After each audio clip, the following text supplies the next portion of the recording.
Good morning. It is Hump Day. Mike. So, what does an extraordinary quality of life look like for you? What would that be? Have you ever sat down and thought about it? Have you ever sat down and defined it? If you were going to live your extraordinary quality of life, what would that be? What would that look like? And then once you get clear as to what that is, then ask yourself, what's standing in the way of that? If an extraordinary quality of life is X, Y, and Z, like one of the things I like to do at the end of a goal setting seminar is to write down your perfect day. What would your perfect day be like? Where would you wake up? Who would you be with? Who would you spend time with during the day? What would you do? I think that's a great exercise in terms of what an extraordinary quality of life would look like for you. So then, what's standing in your way? What is it that's stopping you from, and don't just say money, say what's stopping you from having that extraordinary quality of life? Because let's face it, if you live in North America, come on, how can you argue that it isn't possible? So what's standing in your way? And then what do you need to become in order to live that extraordinary quality of life? The person that lives that life, what qualities do they possess? What are their daily habits? What are their daily rituals? Where's their productivity? Where's their energy level? What energy do they vibrate at? Grant Cardone argues that money follows attention. The way that you get money is that you get attention. Now, not everybody who's very rich has got attention, but certainly that's worked for him. And he changed his life in a very short period of time. So ask yourself, the person that lives that extraordinary quality of life, what are their daily habits? What are their daily rituals? What are their qualities? What is it that they would do? What would they read? What would they spend time doing? Those questions, and then where's the gap? How do I jump that gap? What do I need to do in order to make that situation happen? What questions can you ask yourself? What things need to happen? Who do you need to make contact with? It's amazing how when you start really focusing on these things, how all of a sudden ideas pop up. I have a goal coming in a year that I'll look at and I'll go, how am I going to do that? And then I say to myself, Tim, you teach this stuff. You should be able to say, you don't ask how, you ask why do I need to do this? And then just yesterday, as I was talking to my life coach, an idea, he came up with an idea. He's like, well, why don't you try looking into doing this?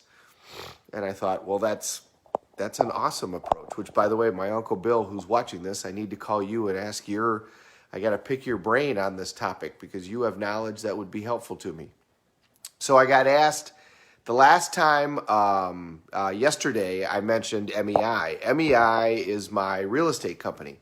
Mahoney Enterprises International. And when I started that company, I didn't start it to be a real estate company. I started it to be a coaching company because I had started giving seminars and people wanted life coaching.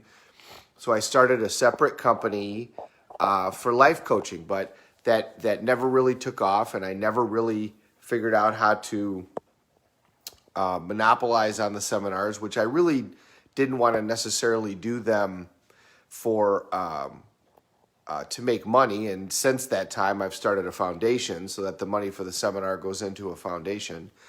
But MEI was still sitting out there. So I've tried several companies before I started my real estate company. I had multiple ideas that I never got off the ground. You just because you try something doesn't mean it's going to work out, and just because it doesn't work out doesn't mean that you quit. I had an idea 15 years ago for an online way to get divorced yourself, which, had I been able to execute on that, that would have done extraordinarily well. But the people that I hired were not people that could execute, and I didn't know how to do the websites and do the stuff, and it never got off the ground. And then LegalZoom ended up creating it, and the state of Illinois ended up creating it, and I was not first to the market. I tried to write a book before and never got it done. It was going to be called Think Like a Judge. I still need to write that book. I tried to invest in a company that my ex-wife started called Indie Insider, which was a online company to teach you how to go out to Hollywood. I think it was a great idea, and I think it would have got bought up by IMDb. But again, I wasn't running that company. They didn't hire people that executed, so that company never got off the ground. Obviously, these online things haven't really worked out for me. So MEI was still sitting there, and when I got back into real estate, I still owned real estate. I decided to put it into a separate company, so now MEI is my real estate company, and now that company is growing. Well, that company grew 100% last year, if not more, and it'll do the same this year. So, knowing your outcome, you got to keep trying different things until you get the results that you're looking for, and just keep going for different doors. That's not even all the failures that I've had in terms of trying to get. I've always known that I needed another source of income in addition to just being a lawyer. If you want to have financial independence, you got to learn how to make money while you sleep. So my Uncle Bill's on here. He'll remember Grandma's salve. It's a natural elixir that my family created or used or knew how to make years and years and years ago. And in fact, the recipe is so old that when you cook it, it says that you should use 3 corn cobs. That's the amount of heat that you should give to it. So when my mother and I recreated this recipe, we got 3 corn cobs and set them on fire, and we realized that corn cobs are actually really, really, really hot. So we knew we had to cook it at a very high temperature.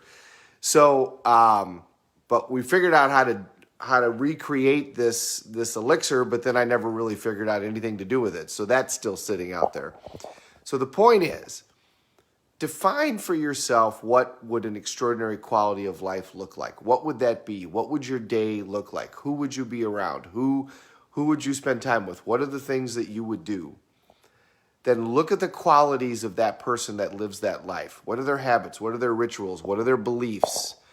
What do they do on a daily basis? And then sow those same seeds. Sow those same seeds and you're going to get the same rewards. And never, ever give up on what it is that you're trying to create the outcome with. Because just because 1 or 2 or 3 things don't work out doesn't mean that you're not going to find the one that does. Walt Disney went to how many banks before he got one that would finance Disney World or Disneyland, the first one? 302. So keep going until you get the result that you're looking for. But define what it is that you're looking for. Have a great Wednesday, everybody. Happy birthday to my dad, who's 75 years old today. Hard to imagine when you look at him, but he doesn't even look close to that. And happy birthday, Carlene. I think it's Carlene's birthday today.